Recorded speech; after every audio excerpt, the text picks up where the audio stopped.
when you take a look at this computer, with the exception of the glossy display, you can get some real ThinkPad vibes from it. But if I close the lid, it looks like just yet another cheap laptop. So what is this? Recently I made a video about a Compaq Presario V6000, and I called it worthless junk. This basically is exactly the same machine, from the same era, maybe even with the same CPU, I don't remember. But it is from Lenovo, and it is a model that I did not even know existed until I was watching old UXW build videos and happened to come across a video where UXW Bill repairs the power supply for a Lenovo 3000 N100. And I thought, wow, that's kind of interesting. I actually kind of like the design of that. Let me see if I can find one. And, you know, time, eBay, and various sellers with best offer enabled certainly conspire to make things cheap. Now, did I pay too much for this? Oh, absolutely. But here it is, in all of its glory. Like I mentioned, it looks like a ThinkPad, but the Lenovo 3000 series is not a ThinkPad. This is the consumer-grade version of the same thing, although you probably would not have found one of these in a Best Buy or a Future Shop of the time. This one in particular is not an N100. This is the Lenovo 3000 N200. Now what the differences are probably purely academic. For the most part, you can see when it says Intel Celeron and Windows Vista Basic. So you can tell that this was one of those roughly converted Windows XP machines that at the end of the day probably ran Windows Vista like total crap and was thus consigned to the parts bin of history. Somebody was probably never very happy with it. You can see here, there's the model name. Lenovo is a trademark of Lenovo. That's pretty funny. 2005 to 2007. So yes, this would have coincided with the Windows Vista launch, pretty much, which is why it's got a Windows Vista Basic sticker. That was one thing that happened back in the day, is when Windows Vista came out, a lot of manufacturers just took their Windows XP machines that may not have necessarily even been that great of an XP machine, and they slapped a Windows Vista Basic sticker and a Windows Vista OEM license on it, and called it a day, and sold those, and people bought them, and were not too pleased with them, because, of course, Windows Vista was crap, and Windows Vista on a very low-end Windows XP machine was even crappier. See here, underneath this is the hard drive, and probably some other things too. Let me get a screwdriver here. Okay, that was an unnecessary pain, but yes, that is where the hard drive is. You can see it here. 80 gigabytes in size, and it is actually a serial ATA hard drive. I'm mildly surprised to see that. I thought that this would have been IDE, being from 2005, but I guess serial ATA has been around in laptops for a lot longer than you'd think. There's your wireless card. I think that whole thing is the wireless card. Broadcom. In a mini PCI Express slot. There could have potentially been an option here for another one, which would have more than likely been used for a 3G mobile network card, which was a pretty popular option for these back in the day. Now, let's take a look under here. The screwdriver bit is probably a little bit large for this. Probably should have changed it out. There's your memory. Let's go ahead and we'll take a look. Should be DDR2. Yes, that is DDR2, PC2 5300. Each of those chips is probably 1 gigabyte in size. Interestingly, they're both different.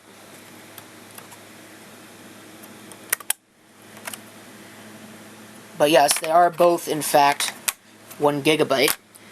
I'm not sure which one is the factory module, if either of them. You can see they're definitely different compositions. I'll put them back how we found them, because maybe there's a reason why it was done this way. I could probably upgrade the memory on this, but given that it's probably going to be running 32-bit software only, upgrading the memory is probably a very marginal benefit. Now, that leaves us with this door. What's under this door? Kind of interested to know what would be under this door. My presumption is that it's the cooling fan and also the CPU socket, assuming that it is actually a socket. And yes, that would be correct. So that would allow you to clean out your cooling fan, access some of the connectors under here, and presumably even upgrade the CPU if that was something that you wanted to do. Now, how you pull this out probably would be a little bit difficult. I know that there's the screws around the edge of this heat pipe right here, and I think there's 3 screws holding the fan in. You could probably pull those out. Again, somebody's going to call me on this. This is not a how-to video. I am not upgrading the CPU in this just yet. Might visit that at some point in the future, but for the time being, this is what we've got. I'm going to put all these doors back, and we'll take a look at the ports, and finally power the computer up and see what it does. Alright, I'm back. It's been a little bit, but here we are again. Look at how scratched up this is. I actually didn't even notice that. But that's what you get when you try to find a unit that actually works instead of finding one you need to fix up. Take a look here. That is what I presume is an express card slot, but I don't really know. There's an SD card reader underneath that. Might even read memory sticks, but most of these are just SD card readers. That is Ethernet. There is a 1384 right beside that. USB, cooling vent, Kensington lock. Back here, the surprising amount. There's the power input, which, if you're familiar with the Lenovo ThinkPad and the IBM before it, that will certainly look familiar to you. Another vent, modem, and an S-Video composite combination port right there. There is a VGA, an optical drive, with a curious orange button. This is a DVD-ROM CD-RW.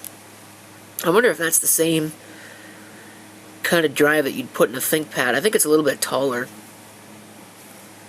There are 3 more USB ports, one of which is completely broken. The rib is missing, so that's useless. I might put glue in that to prevent somebody from plugging something in. Or really to prevent me from plugging something in inadvertently and blowing up something. Microphone and headphone. On the front are the stereo speakers, as well as a Wi-Fi switch here. There's a Wi-Fi light, battery, and sleep indication. Okay, let's open this up, if I can, and we'll take a closer look at what's going on here. You can see, as mentioned at the top, a very ThinkPad-esque keyboard that does have some wear on it, but not too bad in the grand scheme of things. There are the mouse buttons with the trackpad. Again, a little bit worn out, but not too bad. Celeron inside in Windows Vista Basic. Yuck. Some other keys here. This, I guess, is what on a ThinkPad would be called the Think Vantage button. On this, it's called the Lenovo Care button. Volume controls, and then, of course, a power switch. So, I think we should see if the battery's good. I would think that it is. Let's see. Push the Lenovo Care button. A little bit of a different splash screen. It's a Phoenix BIOS. Push F1 to get set up, which for whatever reason brings this up. And we'll take a look here. Now it's not 2007 anymore, even though I wish that it was. You can see there's the BIOS release. There might be an update for this. Intel Celeron 1.73 GHz, because it's the extra 0.03 that matters so much. Hard drive and optical drive are seen just fine. 2 gigs of RAM. Nothing really special to write home about. You really don't get a whole lot of options either. Oh. I think this is the first time I have ever seen somebody enable CompuTrace on one of these. Usually, it's in the deactivated state. I don't think I've ever seen anybody disable it either. Interestingly, it's an IDE optical drive. Kind of surprised to see that, but again, this was probably like a T61 era ThinkPad. That'd be mine, or ThinkPad. T61 era computer. 2007. So IDE optical drive was certainly a pretty common thing at that point. Except the T61 had an IDE Ultra Bay. So let me actually set this time properly, because I feel like setting the time properly. It's 11:51 on the 27th. So what is that? 23:51 on the 11th of March. The 11th of March? No, the 27th of March. 2023. Alright. We'll see if it saves that. I don't know how good the battery on this computer actually happens to be. Intel Phoenix Technologies. You can see that there's a little bit of an issue with the display. I'm not really sure entirely what would cause that, other than maybe potential delamination of the display layers.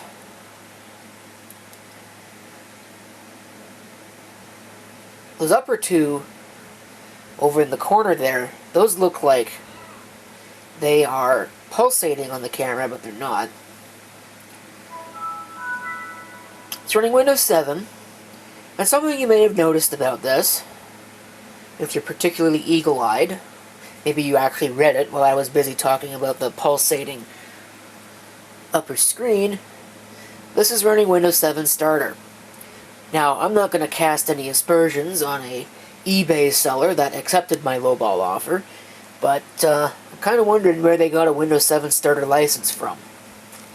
Right, pulled it off of some old netbook thing or something. So let's see, I don't have a whole lot of time invested in Windows 7 Starter. I know that you can't personalize it very much, and it does not include the Aero Glass, not that I think a system like this would support it. Although, having said that, 2007, well, maybe not, actually, because it does say Windows Vista Basic on it. So, in Windows Vista Basic, I do not think came with Aero Glass either. But I don't have a whole lot of time invested in Windows Vista Basic. In fact, I don't really have a whole lot of time invested in Vista in general. Most of my time invested in it is in Windows Vista Ultimate, because that's what I happen to have. Anytime upgrade, I wonder what that does. Enter an upgrade key. I'm not going to worry too much about that. I don't even know what you could actually validly upgrade this to. Because I know that there are certain limitations as far as what you can and can't do with these in terms of upgrades. For example, you can only upgrade Home Premium to Ultimate. You can't just upgrade it to Professional. So it's a Celeron 530. Like I said, at 1.73 gigahertz, 2 gigs of RAM, 32-bit. Of course, there was no 64-bit version of Windows 7 Starter, and 2 gigs of RAM is the absolute maximum you could put in this if you are running Windows 7 Starter. You cannot put 4 gigs or even 2.5 gigs if that was your thing. It will only see 2 gigabytes. So, take a look at this. In here, go to the Windows Experience Index scores. You can see what it happens to score. Not applicable while on batteries. Well, that's certainly fine. There's a pretty fresh installation. Probably trustworthy, but I'm not going to put it on my network just yet. Doesn't look like it's been updated very far either, so it's probably just a bog standard install. In fact, I should have looked. Does this even have Service Pack 1 on it? No, it does not even have Service Pack 1. So they probably just installed this on the computer and that was the end of that. I wonder what kind of drivers this machine actually has. Does it have all the drivers installed? It looks like it does. So the function keys probably even work. Yeah, they certainly do. So that's interesting.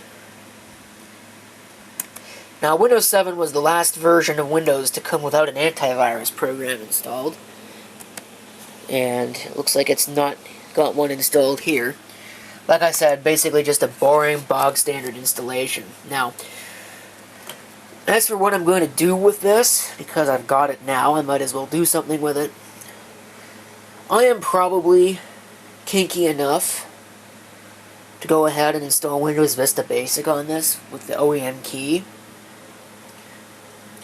Now, that's not to say I'm not going to keep this Windows 7 installation and maybe use it for something. But, or at least take a backup of it, so that way when I get tired of Windows Vista Basic, I can throw this back on it. But,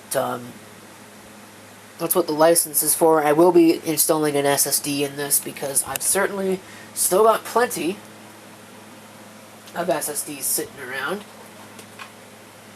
As you can see, they're not very good SSDs, but, you know, I didn't say they were good, now did I?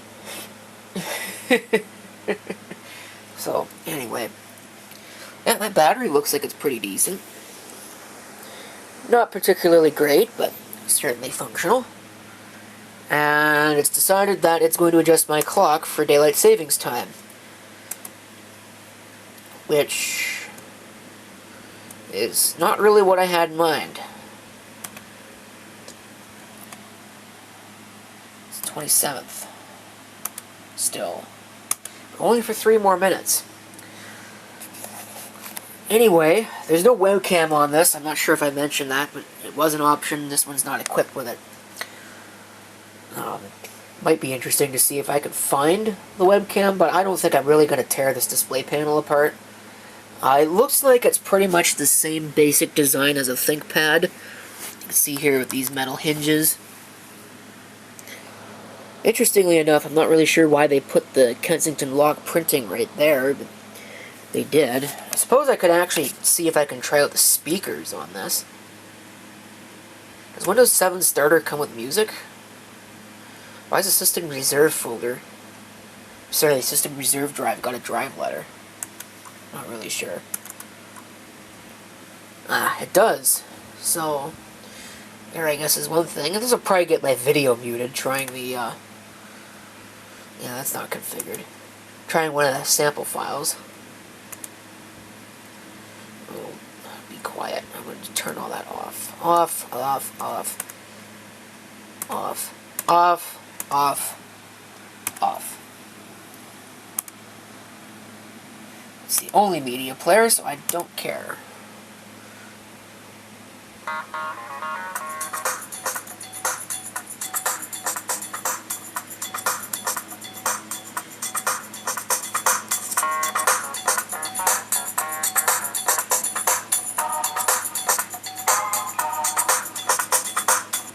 Well, for laptop speakers at the time, I guess it doesn't sound too bad, but that's not the greatest in the world.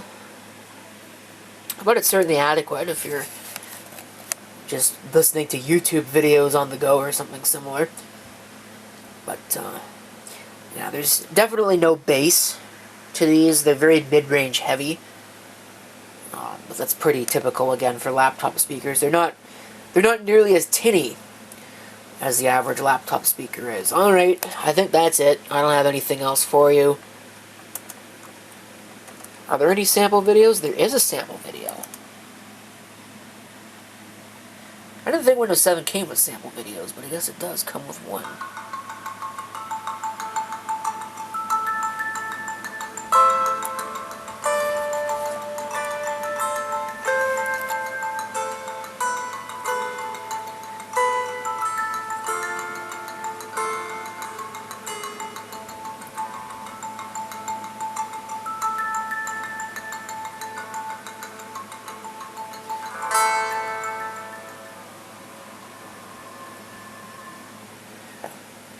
This is actually a pretty decent display panel, all things considered. What bitrate is that video file? It says Wildlife in HD.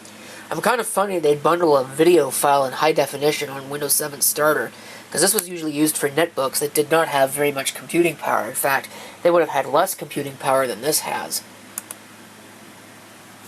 But it's not too high bitrate, and it's only 720p, which in the realm of YouTube is not high definition anymore, which I think is something of a minor travesty, and also incorrect. So, whatever.